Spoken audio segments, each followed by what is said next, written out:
Good afternoon and welcome to Old Trafford, and this is Evans Halshaw, a Ford dealership, and the all-new Ford Explorer, a fully electric SUV. Now this is on a tour of the UK, and we've been lucky enough to get up close and personal before it heads off on the rest of its UK journey.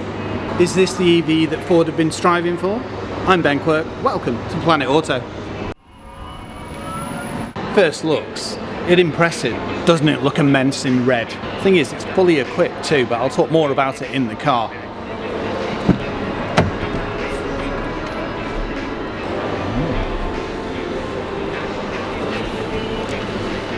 Well, I've just stepped in and it's burst into life. So most things do operate through the screen.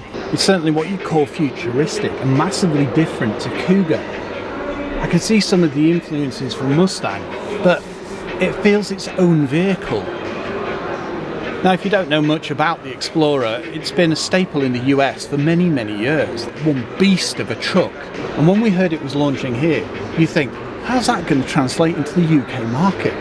And to be honest, I think they've done a perfect job. I mean, just look at its dimensions, its size, solid build quality, and the wraparound styling here. It's uniquely designed, it's full of premium materials, and the thing that stands out most, it's got a light interior. Yeah, the seats are dark, but this really adds to the experience, and it makes it feel open and light. Something I really look for in a vehicle. And just look at the panoramic.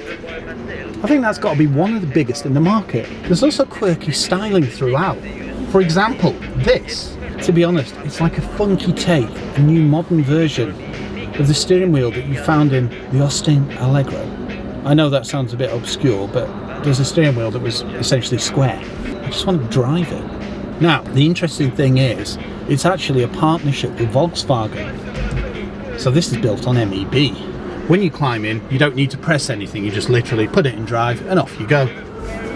That explains why we've got the shifter on the steering wheel. The partnership from Ford and Volkswagen isn't a new thing. I mean, for a start, Namesake is essentially a new Ranger. This kind of culmination of technologies makes sense. The thing is, many manufacturers have been doing this for literally years.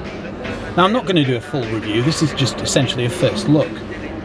But it's got some really clever tricks up its sleeve. For example, if you do, I think it's this. I mean, it's nice that you can angle it, but it has a more important function.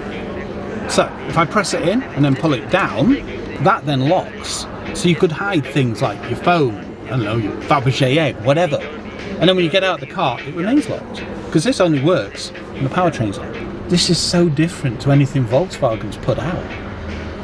It's got its own unique identity. Premium materials throughout, soft touches, hard plastic. This has got them, but they've been done in unique ways, like a carbon fibre style look. Plush.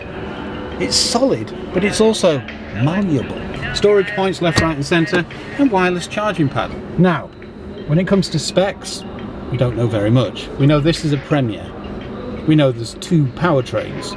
You've got an 82 kilowatt hour battery, 84 kilowatt hour battery.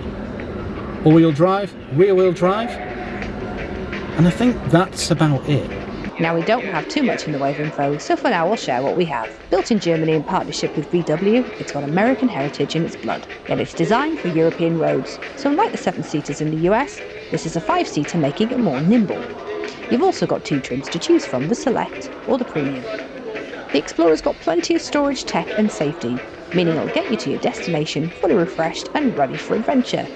Now, this may well be assisted by the fact that the driver's seat has got a massage function, which, believe me guys, is awesome. You really have to try it. Safety and convenience has got you covered too, and it includes, for the first time in Europe, assisted lane change at the push of an indicator and clear exit assist. I'm really looking forward to testing that. Charging information's a little thin on the ground, as you'd expect. So what we can tell you is that the Explorer can charge from 10 to 80% in around 25 minutes using a rapid charger. As soon as we know more about the Explorer, we'll let you know, so watch this space. Back to you, Ben. It's an impressive vehicle, and I think it'll put Ford back on the map, because when it comes to electric vehicles, we've had Mach-E. The thing is, it is pricey. This allows you to get an SUV that realistically could have 300 miles of range for under 40k. That's, when it puts them back in the market. Watch this space. Let's take a look in the back. This offers so much for the money, massaging seats, all types of things. I do like the red. Well, it looks spacious in the back already. And bear in mind this seat's set at a lavish 6'3", and they've still got legroom. The thing is, ID models never had a problem with legroom, so it makes perfect sense that it's translated over. Talk about a view through the windscreen, the shaping of the seat. From the outside it looks like it's been slimmed down, so the windows don't look particularly tall, same with the windscreen. But once inside, because of the panoramic, now it feels massively light and airy. Quilted leather, probably faux, but it's impressive. And I think it's the vehicle that Ford's been looking for, to be honest. This could certainly firm up the future of Ford in electric vehicles, because all you need to do is look at their commercials. They're leading the way as far as that goes. It's brimming with safety and convenience. Everything from collision mitigation, AEB, adaptive cruise, and everything in between. Apple CarPlay, Android Auto, DAB radio, and the infotainment system. Little time I've spent with it, it seems rather responsive. It's straightforward and easy to use. Now, the biggest challenge for especially most of the people who view our channel is there's virtually no rotaries in this car. But that's how things are going. It's one of those things that you'll get used to in time. I would like to see at least a rotary for the volume. Buttons as well. Yeah, it seems to be lacking in that. In that way, it's a bit like Tesla, so everything is through the screen. But as far as I've used it, it seems to be pretty good. Buttons on the steering wheel, you've got USBs, and you've got some vents. Headroom, well, 6'3", and I'm sat like this. If I sit right back, look, it just, nope, no brushage whatsoever. I'd love to go on a long haul in this.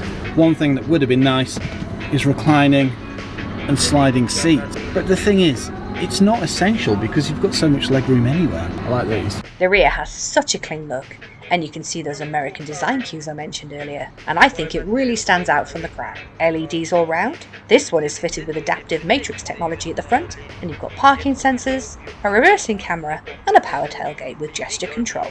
Look, Ma, no hands. Let's take a look at the boot. It's got a good sized space with tethering hooks, a ski hatch, and a space underneath for storing the charging cables. Ben and I can't wait to get behind the wheel and go exploring in this. Yes, you've guessed it, that means it's road trip time. It's nice and easy to see where to top up your fluids. I wonder if I'll add a frunk. And the bonnet gives a good solid clunk without being too heavy. Well, there you have it. This model is now heading down south to continue its tour of the UK. Thank you so much to the fab team here at Evans Halshaw, Old Trafford. And Ben and I will be back at the corral soon.